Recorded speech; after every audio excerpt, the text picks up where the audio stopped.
자녀 세대에게 유전이 되는지. 특별히 이런 골수 형성 이상 증후군은 이 자녀에게 넘어가게 되는 유전성 질환이라고 보기는 어렵습니다.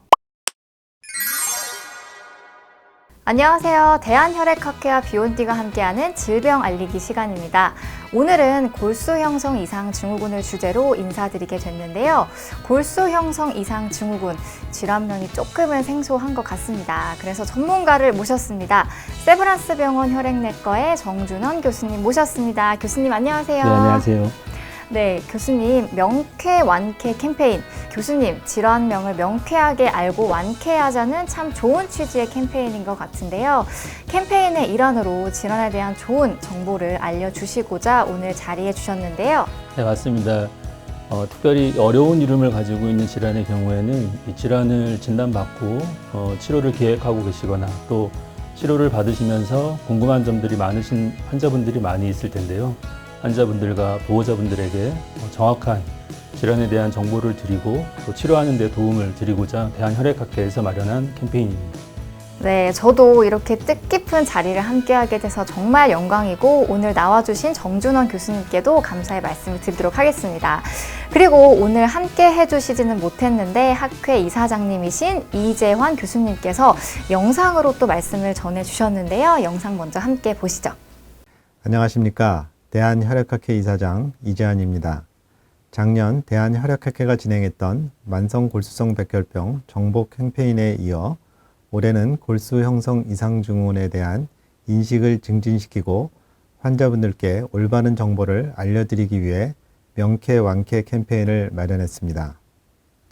현재 골수 형성 이상 증후군을 진단받고 치료 중이시거나 일상에서 관리 중인 환자분들께서는 저희 의료진을 포함해 커뮤니티를 통해 질환에 대한 정보와 궁금증을 해결하시는데요.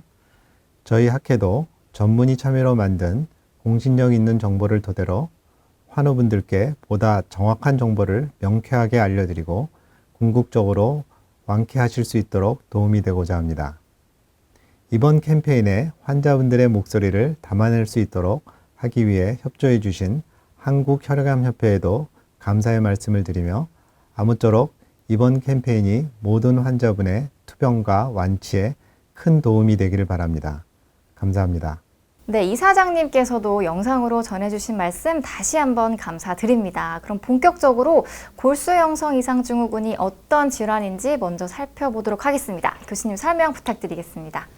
네, 골수 형성 이상 증후군은 굉장히 어려운 질환명 때문에 환자분들이 진단을 받고도 좀 어리둥절해 하시는 그런 대표적인 질환일 것입니다. 사실 골수 형성 이상 증후군은 4개의 단어로 되어 있는데요. 골수는 모두 다 알고 계시는 것처럼 혈액이 만들어지는 장기를 말하는 것이고 형성이 이상, 즉 정상적으로 만들어지지 않는 다양한 질병들을 다 합쳐서 골수 형성 이상 증후군이라고 할 수 있습니다. 즉 피가 이상하게 만들어지는 매우 다양한 질병들을 의미합니다. 이러한 질병으로 인해서 결과적으로 정상적인 혈액이 만들어지지 못하기 때문에 우리가 혈액이 우리 몸 안에서 해야 되는 정상적인 기능을 하지 못해서 굉장히 다양한 증상들을 느끼게 됩니다. 그 혈액이 제대로 만들어지지 않아서 다양한 증상을 호소한다라고 말씀 주셨는데 좀 증상이 궁금해요. 우리 몸 안에서 혈액이 하는 역할은 크게 3가지로 나눌 수가 있습니다. 적혈구의 역할은 우리 몸의 모든 세포와 장기들에게 산소를 공급해주는 역할을 하고요.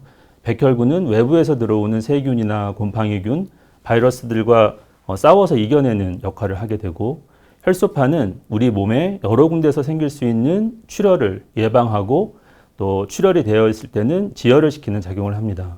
즉 골수 형성 이상 증후군으로 인해서 혈액이 정상적으로 만들어지지 못하면 이 3가지가 부족하거나 기능을 잃어서 여러 가지 증상이 나타나는데 가장 환자분들이 많이 체험하게 되시는 증상이 바로 빈혈입니다. 그리고 백혈구가 자기 기능을 못하게 되면 앞서 말씀드린 것처럼 우리 몸에 들어오는 여러 가지 세균들을 이겨내지 못하기 때문에 그 염증이 여러 군데서 발생할 수 있고 증상 자체는 어떤 장기에서 염증이 발생하느냐에 따라서 결정이 되는데 예를 들어 폐에서 염증이 일어나면 기침이나 가래, 장에서 염증이 일어나면 설사 같은 것들을 느낄 수 있습니다. 혈소판 감소증은 대부분 환자분들이 주로 멍이 많이 드는 그런 증상을 느끼게 되고 아주 심한 경우에는 코피가 나거나 장출혈이나 폐출혈 같은 증상이 나타날 수 있습니다. 네, 이게 장기에 따라서 증상이 다르다고 하니까 정말 신기한데요. 혹시 연령대는 좀 어떻게 되는지 유병률도 좀 같이 설명해 주시면 좋을 것 같아요. 네, 이 골수형성 이상 증후군은 가장 대표적으로 이 연세가 많으신 분들에게 발생하는 질병입니다.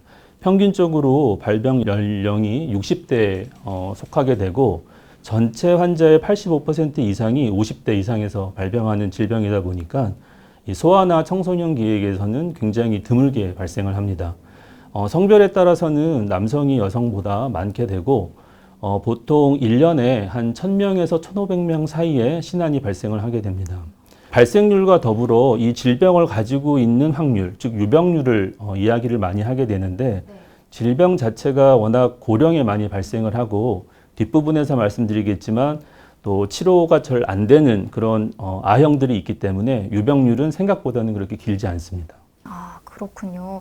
그러면 또 유전에 대해서도 궁금해하시는 분들이 있을 것 같아요. 그 자녀 세대에게 유전이 되는지 또 알려주시면 좋겠습니다. 네, 항상 이 어르신들이 어떤 질병을 진단받게 되면 이게 과연 자기 자녀들에게 유전되는지에 대해서 굉장히 많이 관심을 가지고 물어보시게 되는데요.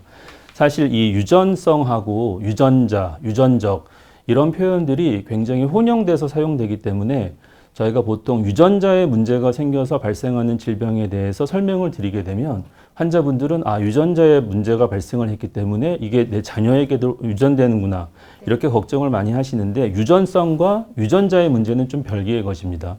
특별히 이런 골수형성 이상 증후군은 그 발생하는 유전자의 이상이 주로 연령이 많이 든 상태에서 발생을 하기 때문에 이 자녀에게 넘어가게 되는 유전성 질환이라고 보기는 어렵습니다. 그러니까 나이가 또 중요한 요소가 되니까요. 네.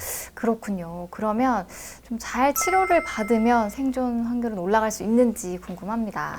많이들 이 질병을 진단받고 환자분들끼리 서로 정보를 나눌 때 굉장히 환자분들마다 치료 방법이 다른 것 때문에 또 매우 혼란스럽게 생각을 하시는데요. 그 이유가 이 똑같은 질병을 진단받더라도 이 환자분이 어떤 예후에 속하느냐에 따라서 굉장히 다양한 치료를 받게 됩니다.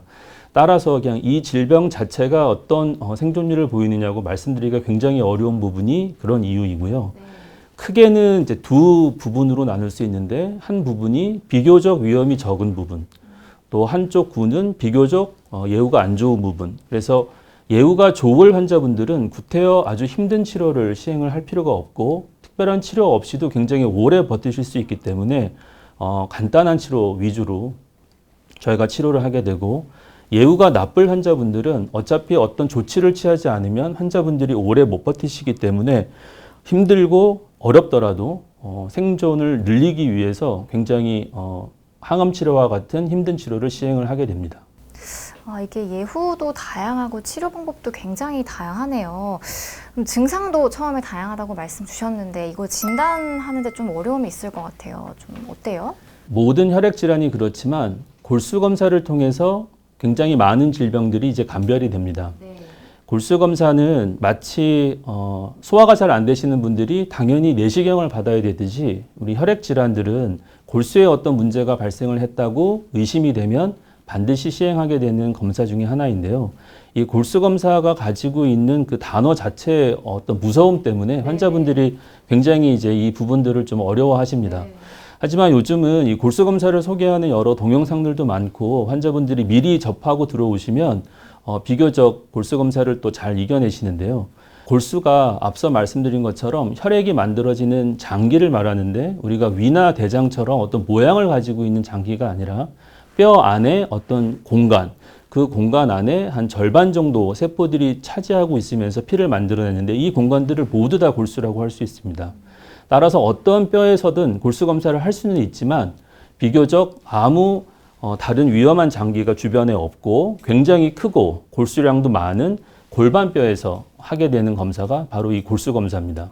그래서 골수 검사는 등 쪽으로 해서 골반의 뒤쪽에서 볼펜 심 정도 되는 굵기의 바늘로 뼈 안에 있는 골수를 마치 이렇게 좀 빨아내는 듯한 그런 흡입 검사가 가장 기본 검사고 그거와 함께 일부 뼈와 뼈 안에 있는 골수를 조금 떼어내는 골수 조직 검사로 이루어져 있습니다.